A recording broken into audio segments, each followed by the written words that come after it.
Warga Jalan Simpang Kepuh, Bendung Rejosari, Sukun, Kota Malang, pagi tadi digegerkan dengan ditemukannya mayat bayi yang terbawa aliran sungai. Diduga bayi tersebut sengaja dibuang oleh orang tuanya karena merupakan hasil hubungan gelap. Kasus penemuan bayi ini tengah ditangani oleh petugas kepolisian Polsek Sukun dan Polresta Malang Kota. Bayi berjenis kelamin perempuan yang diduga baru saja dilahirkan ini ditemukan oleh Ngantin, salah satu warga Jalan Simpang Kepuh RT 10 RW 4, Kelurahan Bandung Rejosari, Sukun, Kota Malang. Saat itu saksi yang pulang dari berbelanja melihat sebuah tas mengapung dan terbawa arus aliran sungai Kepuh. Saksi yang penasaran dengan tas tersebut kemudian mengejar dan berhasil mengangkat tas dari aliran sungai.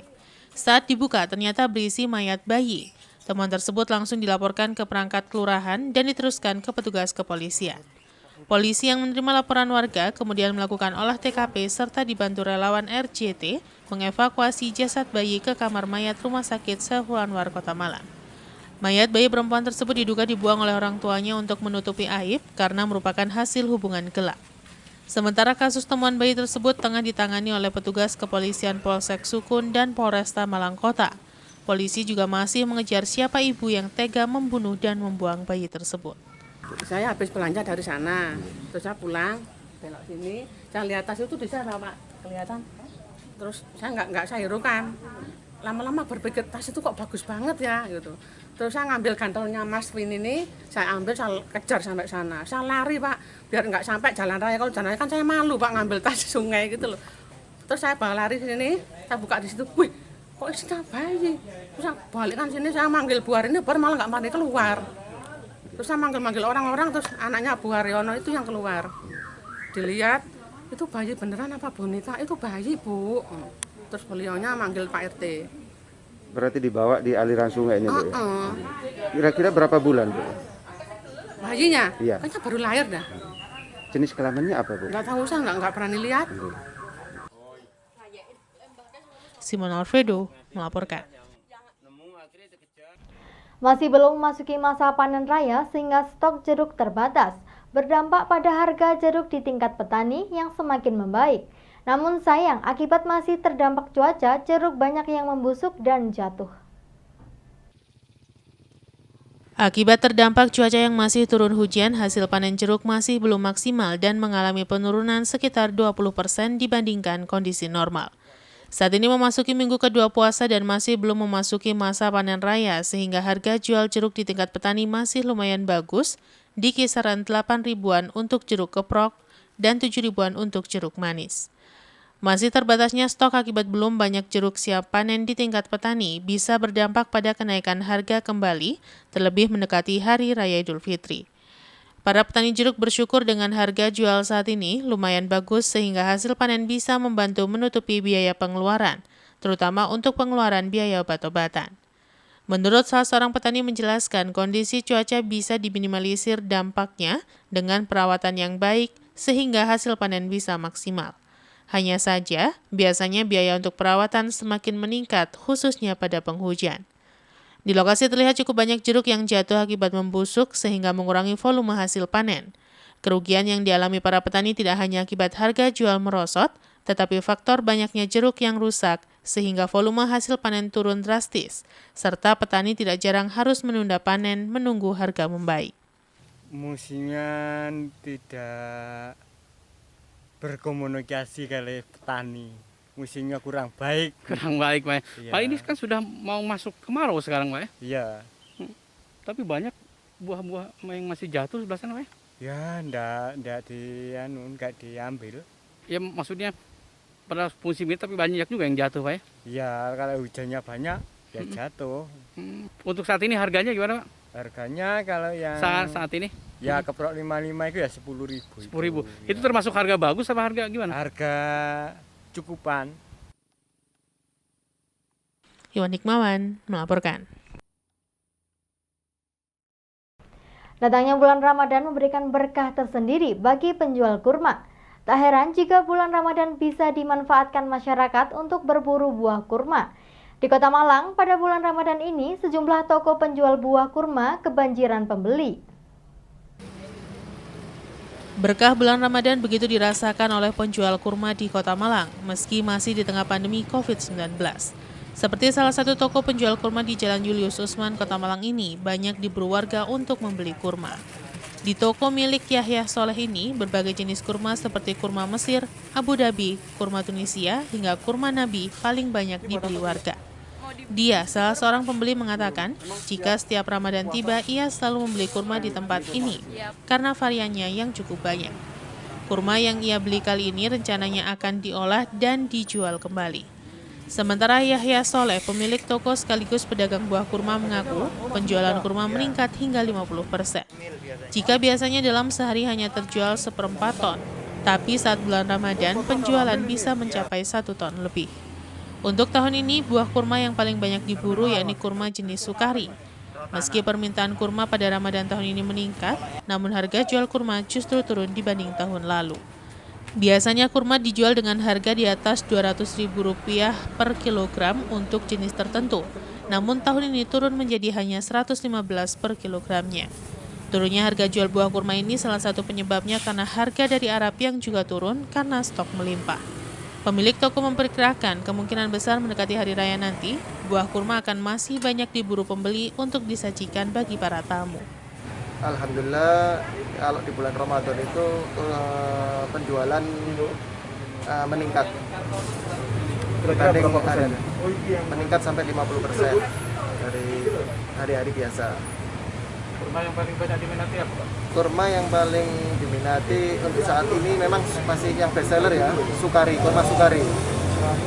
Cuman kita juga baru datang kurma muda, kurma yakni Rutop Rotana. Itu baru datang dan itu memang diminati sebenarnya kurma itu. Karena kurma itu sangat langka, jarang sekali. Karena dia penyimpanannya harus di suhu -30 di freezer. Simon Alfredo melaporkan. Terima kasih Anda masih bersama kami dalam Info 7 Malang Raya. Menjadi tempat beristirahat dan berteduh setelah lelah berkendara, kawasan Ijen ramai didatangi warga dan pengendara mulai pagi sampai dengan sore hari. Kawasan ini semakin ramai pada sore hari sampai menjelang waktu berbuka puasa. Beginilah yang terlihat di kawasan Jalan Ijen, Kota Malang. Kawasan yang rindang pepohonan ini menjadi salah satu tempat pilihan untuk beristirahat setelah lelah berkendara.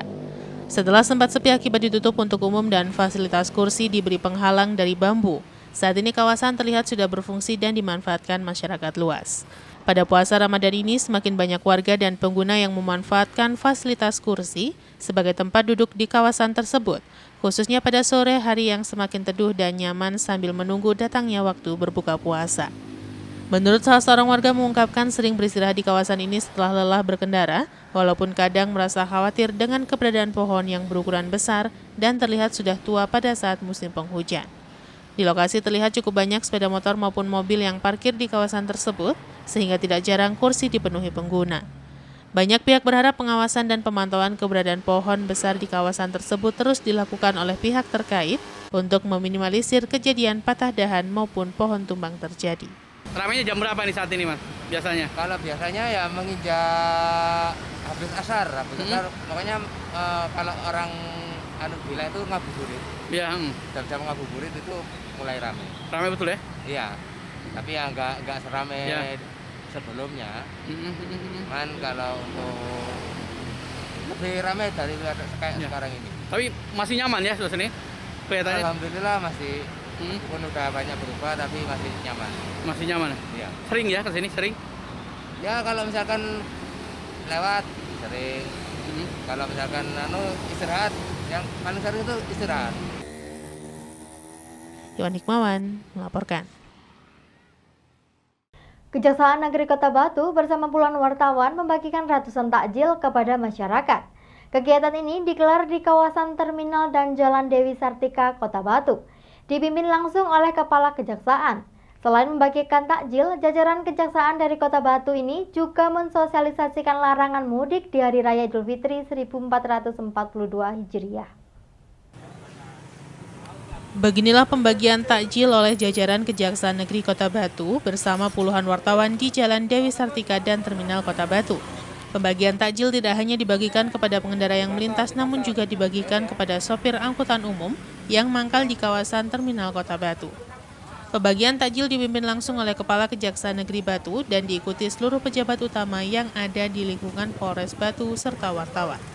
Dalam pembagian takjil, Kejaksaan Negeri Batu sekaligus memberikan edukasi sosialisasi protokol kesehatan dan mensosialisasikan larangan mudik. Kepala Kejaksaan Negeri Batu menjelaskan kegiatan pembagian takjil ini sekaligus untuk sosialisasi protokol kesehatan, memakai masker di tengah situasi pandemi COVID-19 terkait larangan mudik Lebaran, meminta kepada masyarakat untuk menyampaikan informasi larangan mudik kepada keluarga yang ada di perantauan. Sementara pembagian takjil menjelang berbuka puasa ini dilaksanakan sebagai bentuk kepedulian Kejaksaan bersama wartawan terhadap masyarakat yang sedang menjalankan ibadah puasa, khususnya mereka yang masih dalam perjalanan. Nah, ini tujuannya adalah pertama bersilaturahim. Mereka adalah sahabat teman-teman kita.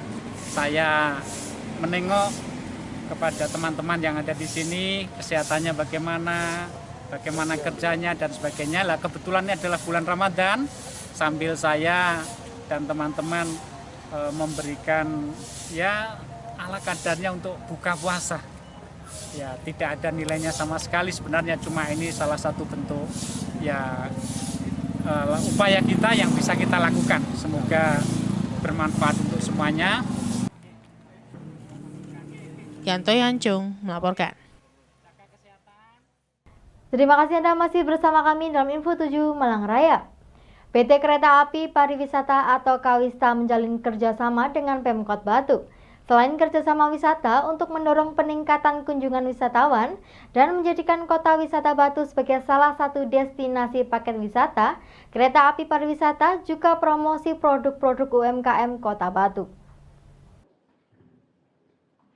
Wali Kota Batu Dewanti Rumpoko bersama Wakil Wali Kota Batu Punjul Santoso dan Sekda Kota Batu serta sejumlah kepala OPD Pemkot Batu menerima kunjungan Direktur Utama PT Kereta Api Pariwisata atau Kawista Hendy Helmi di ruang rapat utama lantai 5 Balai Kota Mongtani Pemkot Batu.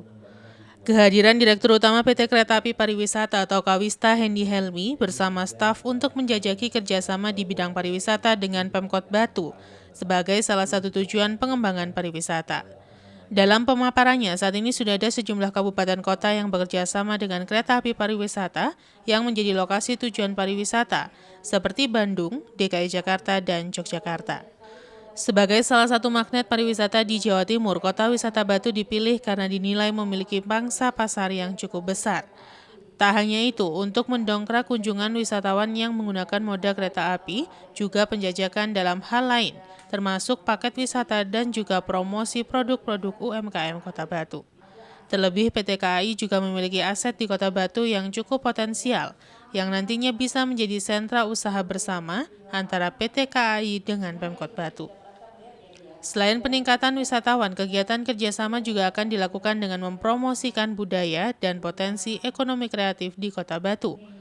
Ia menegaskan, meski ada kebijakan larangan mudik dan pandemi COVID-19 belum akan berakhir dalam waktu dekat, namun kegiatan promosi wisata harus tetap dilakukan.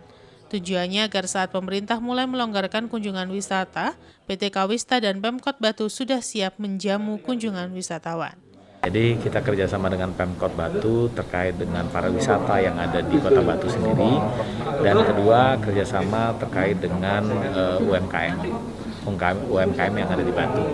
Jadi kita akan coba berkolaborasi untuk mengembangkan wisata ini Kota Batu dan ingin juga membantu memasarkan produk-produk UMKM yang ada di Kota Batu.